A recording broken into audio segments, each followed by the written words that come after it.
Assalamualaikum warahmatullahi wabarakatuh. Saya Alifia Elsa Wulandari, NIM 14014180099 akan menjawab 5 pertanyaan ujian tengah semester manajemen kelas. Pertanyaan pertama. Buatlah definisi atau pengertian dan penjelasan yang berkaitan dengan hakikat manajemen kelas. Manajemen kelas menurut Kamus Besar Bahasa Indonesia terdiri dari 2 pengertian. Yang pertama yaitu penggunaan sumber daya secara optimal untuk mencapai sasaran, dan yang kedua yaitu pemimpin yang bertanggung jawab atas jalannya organisasi atau perusahaan. Dan pengertian dari kelas yaitu ruang belajar di sekolah. Dari pengertian tersebut, maka dapat dijelaskan manajemen kelas adalah kemampuan seseorang dalam mengelola kelas. Atau dengan kalimat lain, manajemen kelas adalah kemampuan dan keterampilan seorang pendidik dalam mengelola kelas agar kondisi belajar tetap kondusif dan juga optimal, dan dapat mencegah atau mengatasi gangguan-gangguan yang terjadi selama proses pembelajaran. Jadi, manajemen kelas terdiri dari 3 proses. Yang pertama, perencanaan yang terdiri dari program tahunan, semester, silabus, rencana pelaksanaan pembelajaran, instrumen evaluasi, dan juga menggunakan rubrik penilaian. Yang kedua, pelaksanaan, yaitu proses pembelajaran yang terjadi antara guru dan juga siswa. Dan yang terakhir adalah pengawasan, mulai dari evaluasi proses belajar dan juga evaluasi hasil belajar. Pertanyaan yang kedua, terdapat sejumlah pendekatan dalam manajemen kelas. Buatlah ilustrasi operasional dari pendekatan tersebut. Pilih 3 pendekatan. Pendekatan dalam manajemen kelas harus dikuasai oleh pengajar atau pendidik sebelum melaksanaan perencanaan pembelajaran.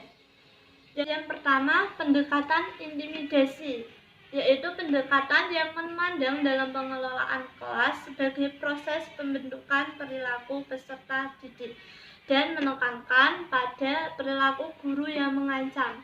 Jadi, pendekatan ini guru menggiring peserta didik agar berperilaku sesuai dengan apa yang diinginkan guru. Jadi, peserta didik merasa takut apabila melanggar. Dan pendekatan ini hanya bersifat sementara dalam pemecahan masalah. Misalnya, dalam suatu kelas terdapat 2 peserta didik yang sedang berebut pensil. Kemudian, guru mempergoki kedua anak tersebut sedang berkelahi, dan guru mengucapkan kata berhenti dengan harapan bahwa kedua peserta didik tersebut setelah mendengar kata guru akan berhenti berkelahi. Jadi, pendekatan intimidasi membuat anak menjadi takut dan tidak akan membuat kesalahan dan membayangkan akan memperoleh hukuman yang berat. Untuk ilustrasi operasional sebagai berikut.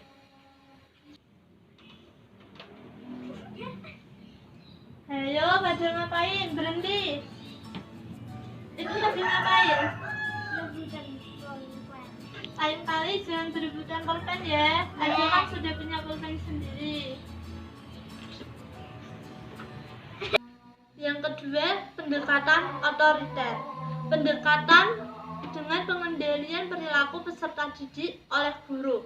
Jadi, guru berupaya untuk mengendalikan perilaku peserta didik karena guru yang berinteraksi dan mengetahui peserta didik. Dalam pendekatan otoriter ini, guru tidak merendahkan peserta didik, tidak memaksakan kepatuhan, dan juga tidak bertindak kasar. Misalnya, guru sedang membacakan materi atau membacakan peraturan kelas. Kemudian ada siswa yang sibuk sendiri. Dan guru akan menegur siswa tersebut dengan cara yang halus. Ilustrasi operasional sebagai berikut. Di sini saya akan membacakan beberapa peraturan kelas yang harus ditaati. Yang pertama, dilarang membolos, apalagi tidak memakai surat izin, itu tidak boleh. Yang kedua, dilarang mencontek, apalagi saat ulangan ataupun ujian. Jadi, kalau ada yang berbicara diperhatikan ya. Jangan bicara sendiri ya. Yang ketiga, pendekatan perubahan tingkah laku. Pendekatan perubahan tingkah laku ini berupaya untuk membentuk tingkah laku siswa menjadi baik dan menghindari tingkah laku yang buruk. Untuk mendorong siswa berperilaku yang baik, maka dapat diberi pujian ataupun hadiah agar siswa terdorong untuk selalu bertingkah laku baik. Sedangkan untuk hal negatif atau tingkah laku yang buruk bisa diberi sanksi atau hukuman agar siswa terhindar dari tingkah laku yang buruk. Misalnya saja, Aze dan Aulia sangat rapi dalam menulis. Oleh karena itu, guru memberikan pujian kepada mereka berdua agar mereka bisa terus menulis dengan rapi dan juga menjadi lebih baik. Untuk ilustrasi operasional sebagai berikut. Ini Ibu akan memberikan tugas ya. Tulis nama kalian masing-masing. Nanti dikumpulkan ya.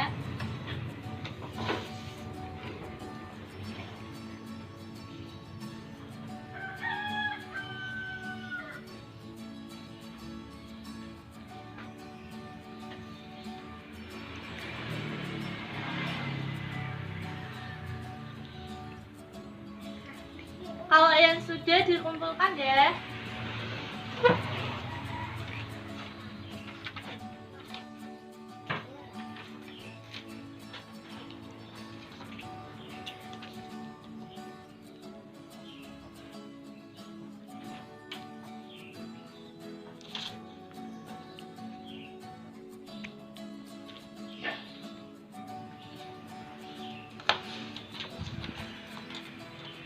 Jadi di sini tulisan kalian sudah rapi, sudah rajin, sudah benar. Jadi ini harus dikembangkan lagi ya supaya lebih bagus. Tepuk tangan buat kalian. Pertanyaan ketiga. Menurut Anda, apakah manajemen kelas atau pengelolaan kelas untuk kelas rendah dengan kelas tinggi apakah sama saja atau berbeda? Jelaskan alasan Anda disertai dengan gambarannya. Menurut saya, pengelolaan kelas atau manajemen kelas antara kelas rendah dan kelas tinggi itu berbeda, karena berbeda pula karakteristik siswa kelas rendah maupun kelas tinggi. Pada siswa kelas rendah, mereka lebih suka bermain, karena mereka berada pada masa peralihan dari TK yang penuh dengan permainan. Sedangkan pada kelas tinggi, mereka lebih berpikir realistik. Mereka ingin memiliki rasa ingin tahu terhadap dirinya maupun dengan temannya. Selanjutnya, untuk siswa kelas rendah, mereka suka berlari-lari ketika guru sedang menjelaskan. Oleh karena itu, guru perlu memberi tindakan yang tegas berupa hukuman agar dapat mengontrol hal buruk siswa tersebut. Dan untuk kelas tinggi, mereka paham dan mereka tahu kalau berlari-lari ketika jam pelajaran merupakan hal yang buruk. Terakhir adalah untuk pengaturan tempat duduk pada kelas rendah biasanya mengelompok berbentuk setengah lingkaran ataupun berbentuk huruf U. Untuk kelas tinggi mereka pengelompokan tempat duduknya yaitu dengan cara berbaris. Hal ini berguna untuk memperlancar proses pembelajaran. Gambaran pengelolaan kelas baik kelas rendah dan tinggi adalah sebagai berikut. Untuk kelas rendah, guru bisa mengatur posisi tempat duduk dengan formasi bentuk huruf U, sehingga dapat meningkatkan keaktifan siswa dan siswa bisa antusias belajar. Guru bisa berinteraksi dengan siswa. Selain itu, untuk siswa kelas rendah, guru melakukan pelajaran santai tapi tetap serius, seperti memberikan kuis di kelas seperti kuis ranggang 1. Jadi, guru membacakan soal, kemudian satu soal diberi waktu 1 menit. Setelah waktu selesai, siswa mengangkat jawaban. Kemudian guru menyeleksi jawaban yang benar dan salah, hingga guru menemukan siswa yang berhasil menjadi rangkaian 1, 2, dan 3 di kuis tersebut. Selain itu, untuk kelas tinggi, posisi tempat duduk berbaris. Karena pada kelas tinggi mereka lebih ingin mengenal dan juga ingin belajar. Maka, guru dapat menerapkan diskusi. Guru memaparkan materi, kemudian siswa diminta untuk diskusi. Setelah itu, masing-masing kelompok memaparkan hasil diskusi mereka. Pertanyaan keempat. Buatlah contoh tindakan-tindakan dalam prosedur dimensi preventif dan kuratif manajemen kelas. Dimensi preventif atau pencegahan dalam manajemen kelas merupakan langkah-langkah yang dilakukan oleh guru untuk mengatur peserta didik dan format pembelajaran yang tepat digunakan pada proses pembelajaran, baik dari keadaan fisik, keadaan sosial maupun mental peserta didik menjadi nyaman saat proses belajar mengajar. Contoh tindakannya antara lain memberitahukan peserta didik mengenai peraturan yang harus dijalankan. Yang kedua, adanya kesadaran diri sebagai guru sehingga memiliki kepribadian yang berwibawa dan juga terbuka. Memiliki sikap yang hangat dan terbuka kepada peserta didik sehingga mampu mendengarkan keluh kesah peserta didik. Nah, hal-hal itulah yang dapat mencegah atau menghindari perilaku menyimpang anak. Dimensi kuratif atau penyembuhan, yaitu tindakan terhadap perilaku menyimpang yang sudah terlanjur terjadi sehingga agar tidak berlarut-larut maka dilakukan penyembuhan atau upaya kuratif. Contoh tindakannya antara lain guru mengidentifikasi dan mengetahui latar belakang terjadinya penyimpangan tersebut. Misalnya, kenapa anak X tidak memakai kaos kaki saat sekolah. Yang selanjutnya yaitu guru mencari alternatif atau solusi dalam perilaku penyimpangan tersebut. Misalkan anak X tersebut tidak memakai kaos kaki karena bolong, kemudian dibully oleh teman-temannya.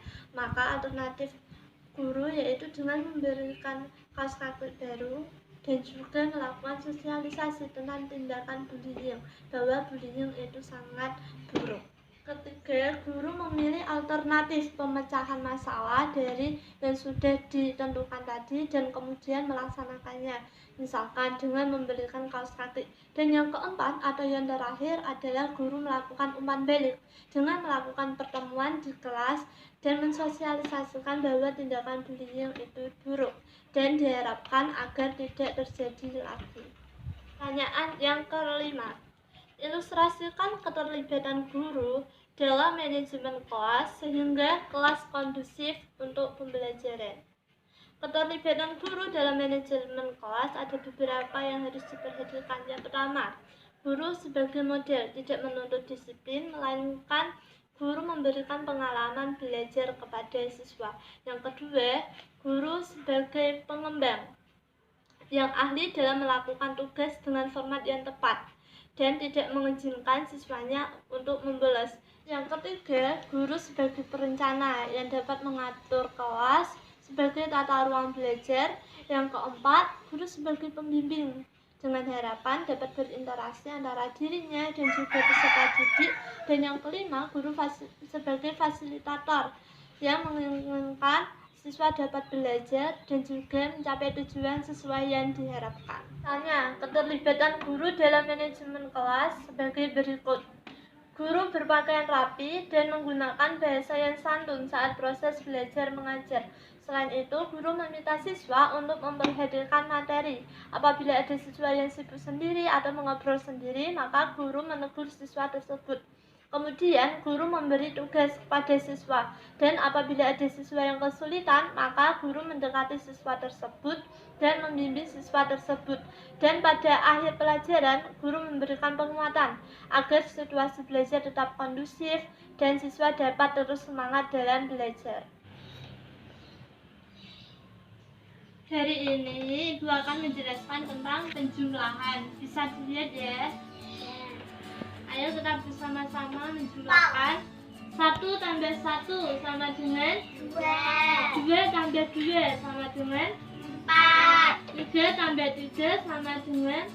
Jangan bicara sendiri ya kalau ada yang menjelaskan. Ya, dilanjutkan. 3 tambah 3 sama dengan 6. 4 tambah 4 sama dengan 8. 5 tambah 5 sama dengan 10. Sudah paham semuanya? Sekarang akan diberikan tugas tentang penjumlahan. Dikerjakan ya. Dan sudah langsung dikumpulkan. Kalau ada kesulitan bilang ya.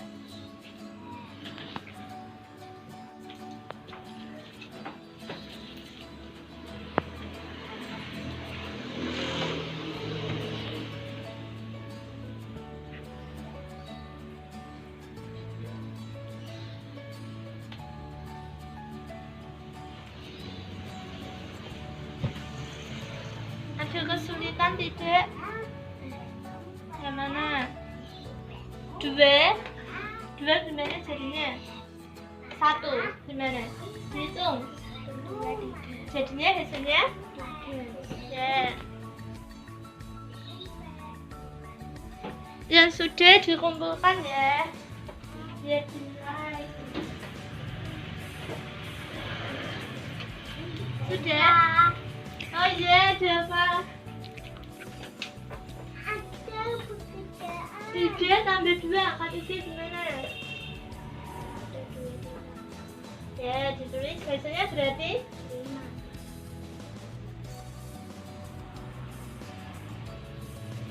selanjutnya ini. Ya. 5. Ya.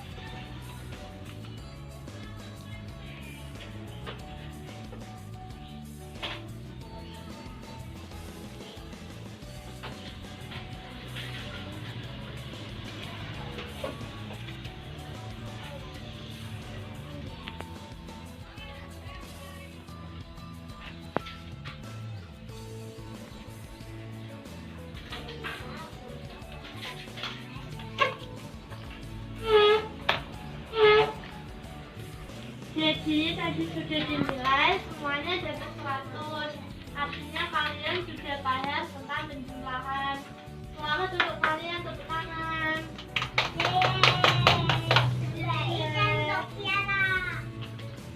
Selamat ya. Tetap semangat dalam belajar. Sekian pelajaran kali ini.